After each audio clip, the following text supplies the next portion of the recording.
Un saludo cordial a los estudiantes de la institución educativa particular Francisco Bolognesi, de manera específica a los jóvenes del cuarto grado de secundaria del curso de Historia del Perú.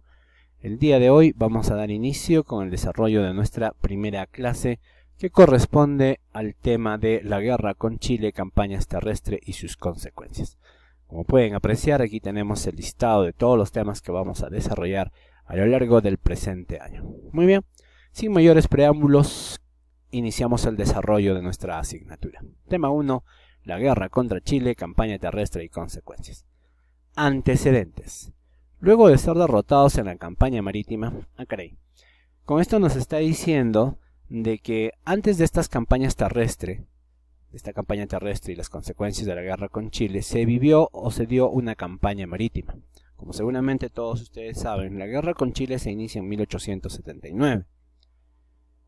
En ese proceso, la guerra se desarrolla en el mar. Ahí aparecen personajes como Miguel Grau, por ejemplo, Arturo Prat, de parte de los chilenos. Entonces, la guerra era en el mar. Se decía de que los que dominaban el mar definitivamente iban a ganar la guerra. Para eso los chilenos previamente se habían anticipado, compraron barcos de guerra y lógicamente nos ganaron. Capturaron nuestros barcos peruanos, se hicieron dueños del mar y de ahí comienza ya la campaña terrestre. Por eso se dice que fuimos derrotados en la campaña marítima y las tropas chilenas se dirigen a invadir territorio peruano. Su principal objetivo era el territorio de Tarapacá, dado que en Tarapacá se encontraba la riqueza salitrera. Debemos recordar también que los chilenos tenían un gran anhelo sobre el territorio peruano y también sobre el territorio boliviano, porque en ese entonces la mayoría de los recursos se encontraban en estos territorios. Comenzamos. La primera es la campaña de Tarapacá de 1879. Se inicia con el desembarco de Pisagua y la batalla de San Francisco. Chile quería apropiarse del salitre peruano, así que desembarcaron en Pisagua el 2 de noviembre de 79. Buscan separar al ejército peruano de Tarapacá del ejército peruano de Tacna y Arica. El presidente boliviano Hilarión Daza ordena a sus fuerzas regresar a Arica, dejando abandonado al ejército peruano en Tarapacá. Fue el primer desplante que nos hacen los bolivianos. Hay que recordar que esta guerra se inicia porque el Perú había firmado un pacto secreto con Bolivia, un pacto de defensa mutua. Significaba eso de que si Chile le declaraba la guerra al Perú, los bolivianos nos iban a ayudar. Pero ocurrió que los chilenos le declaran la guerra a Bolivia y por este pacto tuvimos que salir en defensa de los bolivianos. Los chilenos asumieron esto como una traición de nuestra parte y por eso es que también nos declaran la guerra a nosotros. Pero sin embargo los bolivianos, después de haber iniciado la guerra, nos abandonan en esta oportunidad. En este lugar se libró la batalla de San Francisco el 19 de noviembre de 1879. Luego vino la batalla de Tarapacá, 27 de noviembre de 1879. Esta fecha, 27 de noviembre, para nosotros los pasqueños, es grato recordarlo, porque en una fecha como esta se funda el departamento de Pasco, 27 de noviembre. Pero volvamos a lo nuestro. La batalla de Tarapacá fue una victoria peruana, fue una de las pocas batallas que ganamos. Destacaron entre las fuerzas peruanas Andrés Avelino Cáceres, Francisco Bolognesi, Alfonso Ugarte, Belisario Suárez, entre otros. Los mandos peruanos, al enterarse que los chilenos se dirigen al cerro, ganan las alturas, obteniendo pertrechos militares y armas. Así, los chilenos retrocedieron, permitiendo la victoria peruana. Sin embargo, las tropas peruanas, ante la falta de provisiones y pertrechos, no lograron dirigirse hacia Arica y tuvieron que retirarse hacia Pachica. Después de esta batalla, los chilenos ocuparon toda la provincia de Tarapacá y con las ventas del salitre pudieron financiar el resto de sus campañas. Se hicieron dueños del recurso. Situación política. Lizardo Montero es nombrado jefe superior político y militar del sur de nuestro país. El presidente Mariano Ignacio Prado retorna a Lima, marcha a Europa, se va a Europa, con la excusa de comprar armamento. Eso fue el 18 de diciembre del 79. Fue en ese contexto que Nicolás de Piérola encabezó un golpe de estado contra el vicepresidente Luis Lapuerta. Luis Lapuerta había quedado en reemplazo del presidente Mariano Ignacio Prado y Nicolás de Piérola prácticamente le dio un golpe de estado. En Bolivia ocurrió algo parecido, depusieron al presidente Hilarión Daza y asumió la presidencia y el mando de los aliados el general Narciso Campero. Campaña de Tacna y Arica, 1880. Desembarco en Hilo y batalla del Alto de la Alianza el 26 de mayo del 80. Las tropas chilenas desembarcaron en Hilo y tomaron la ciudad de Moquegua. Luego se produjeron las batallas de Los Ángeles, la batalla del Alto de la Alianza. y después de esta última batalla las tropas peruanas al mando de Lizardo Montero marcharon hacia Puno, mientras que las tropas bolivianas al mando del general Narciso Campero se retiraron hacia su patria para no intervenir más en la guerra. Acá nos dejan abandonados en pleno conflicto contra los chilenos y aquí ya definitivamente deciden irse y nos dejan solos en una guerra que los bolivianos iniciaron. Bueno, seguramente han tenido sus motivos. Batalla de Arica, 7 de junio. Esta también es una fecha de enorme recuerdo para nosotros los bolognesinos. El punto central de defensa era el Morro de Arica. El mayor chileno Juan de la Cruz Salvo exigió la rendición de la plaza de Arica, pero este obtiene la respuesta del coronel Francisco Bolognesi, quien dijo: tengo deberes sagrados que cumplir y los cumpliré hasta quemar el último cartucho. Luego Bolognesi consulta con los altos mandos peruanos, quienes de manera uniforme contestaron: pelearemos hasta quemar el último cartucho. 5.000 soldados chilenos derrotaron a los 1.800 hombres que formaban parte de la guarnición peruana. Pese a la defensa heroica del Morro, el Perú fue derrotado en Arica. Luego comienza la expedición Lynch. En septiembre de 1880, este señor Patricio Lynch inicia un proceso de expedición e invasión en el Perú. ¿Cuál era el objetivo? Conseguir fondos y privarnos de divisas extranjeras y obligarnos a pedir la paz. ¿Qué hacía Patricio Lynch en cada pueblo que llegaba? Pedía cupos de guerra, saqueaba todo lo que encontraba y destruía haciendas, ferrocarriles y todo el aparato productivo del Perú. La finalidad era empobrecernos más de lo que ya estábamos. Negociaciones de paz de 1880.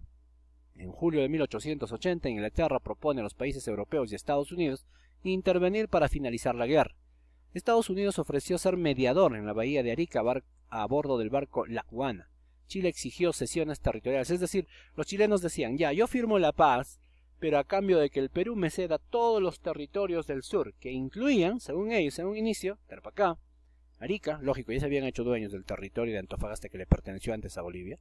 Querían Tarapacá, querían Arica, querían Tacna, querían Moquegua, querían Arequipa, incluso una parte del Cusco. Campaña de Lima de 1881. Nicolás de Piérola, que se había quedado al mando del gobierno, organiza la defensa de Lima ante la arremetida chilena liderada por el general Manuel Baquedano. Este dictador Piérola, con la seguridad de que el ataque vendría por el sur, organizó dos líneas de defensa, la de San Juan y la de Miraflores. Lima fue defendida por personas de todas las edades, la mayoría de ellos de carácter improvisado. Todos los varones de 18 a 30 años formaban parte del ejército activo, los de 31 a 50 la reserva movilizable y los mayores de 50 años la reserva sedentaria. Como fue un ejército improvisado, lógicamente fuimos derrotados en ambos casos. La sierra estaba despachada, desde la sierra despachaba decretos con los que señalaba como sede de gobierno el lugar donde se encontraba. ¿Qué hacía Piérola? Viajaba a un lugar de la sierra y desde ahí mandaba las órdenes para seguir enfrentando a los chilenos, lo cual lógicamente no funcionó. Ante el saqueo y destrucción y excesos cometidos por los chilenos hicieron lo que les dio la gana en Lima, ingresaron incluso a nuestra Biblioteca Nacional, que la utilizaron como caballeriza, metieron a sus caballos, seleccionaron nuestros mejores libros y textos que hasta ese momento tenía nuestra Biblioteca Nacional y se las llevaron a Chile, que por cierto hace más o menos 10 años nos devolvieron, pero solo lo que a ellos no les sirvió. Los mejores textos, los mejores libros de aquella época se quedaron en poder de ellos. Aquí aparece la figura de un francés, un almirante francés llamado Abel du Petit-Thouars, quien conversó con el general Baquedano chileno para que Lima fuera ocupada de manera pacífica. El mando político del Perú se le fue encargado al general Patricio Lynch. ¿A dónde ingresó? A Palacio de Gobierno. Prácticamente se adueñaron de nuestro país, invadieron Lima, con lo cual nuestro país quedó en manos de los chilenos. Gobierno de la Magdalena. Una junta de notables con el aval de Chile elige como nuevo presidente a Francisco García Calderón en el pueblo de la Magdalena, deponiéndolo a Nicolás de Piérola.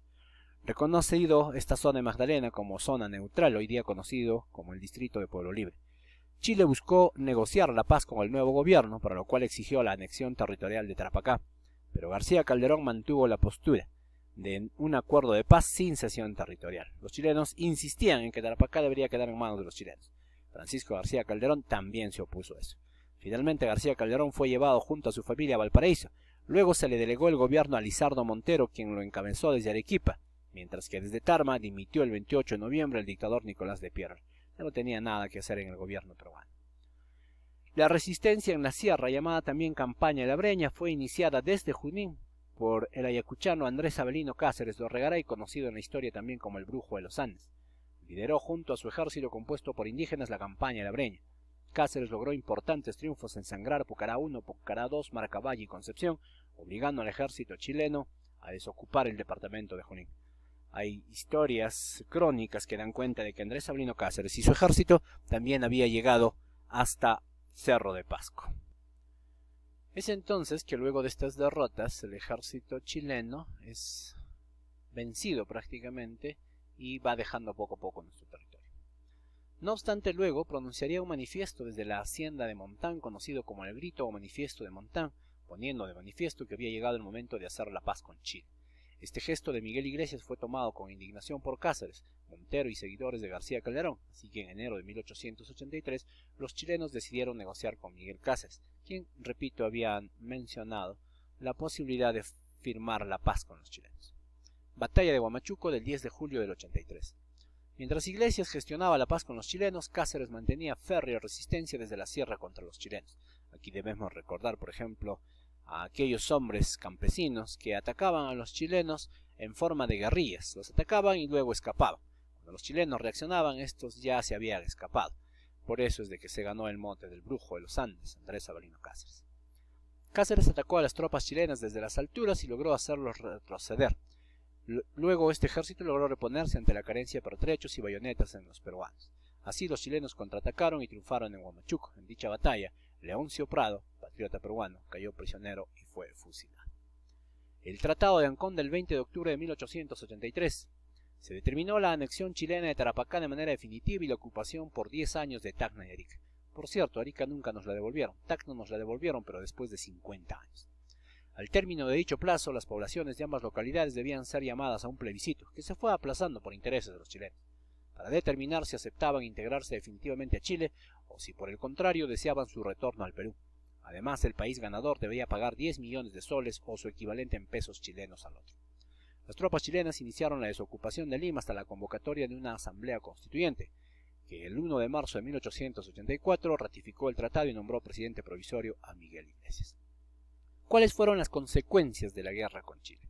Perdimos Tarapacá, perdimos Arica también, Tacna nos fue de vuelta después de 50 años, perdimos el recurso del salitre y del guano, se destruyeron todas nuestras vías de comunicación, nuestras haciendas y todas las industrias que teníamos hasta ese momento, ruina del crédito exterior, nadie quería prestarle plata a un país que estaba totalmente destruido, y surge el segundo militarismo en el Perú, término que fue acuñado por el célebre historiador Jorge Basadre Grossman, tema que trataremos en otro momento. Bien, esa es la parte teórica. Como parte del trabajo también tenemos la retroalimentación. Aquí tenemos 4 bonitas preguntas que hay que desarrollar en el cuaderno. Inmediatamente después viene otra práctica en clase, una lectura que consta también de algunas preguntas que debemos desarrollar y también estas respecto al Huáscar y la campaña marítima.